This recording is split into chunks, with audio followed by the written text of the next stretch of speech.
Chers paroissiens et chères paroissiennes, nous allons maintenant continuer avec le numéro 18. Je voudrais d'abord vous lire un passage du livre d'Isaïe que le Saint-Père nous cite. « Maltraité, il s'humilia, il n'ouvrait pas la bouche, comme l'agneau qui se laisse mener à l'abattoir, comme devant les tondeurs une brebis muette, il n'ouvrait pas la bouche. Par contrainte et jugement, il a été saisi.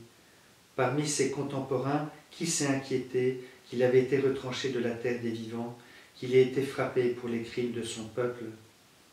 On lui a donné un sépulcre avec les impies, et sa tombe est avec le riche, bien qu'il n'ait pas commis de violence et qu'il n'ait pas eu de tromperie dans sa bouche. » Fin de citation. Puis après, le Saint-Père nous explique que la souffrance du Christ est l'enseignement ultime de la croix, l'enseignement ultime du Christ. Comme nous dira un jour saint Paul, il parle du langage de la croix. C'est très fort ce terme du langage de la croix.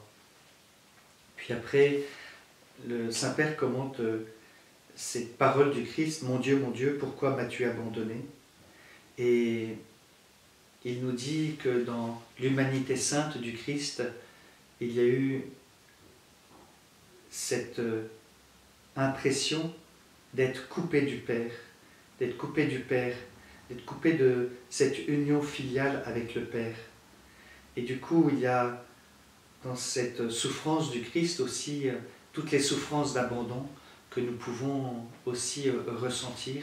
Elles ont été vécues par le Christ. Et à la fin, il nous dit que la croix du Christ est devenue une source d'eau coule, les fleuves d'eau vive.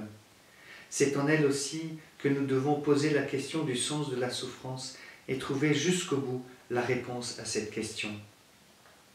C'est très beau de pouvoir garder dans notre cœur peut-être aujourd'hui que la croix du Christ est devenue une source d'où coulent les fleuves d'eau vive.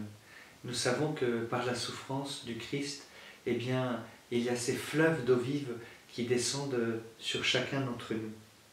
Je vous souhaite une très belle journée, que le Seigneur vous bénisse et vous garde. Au revoir.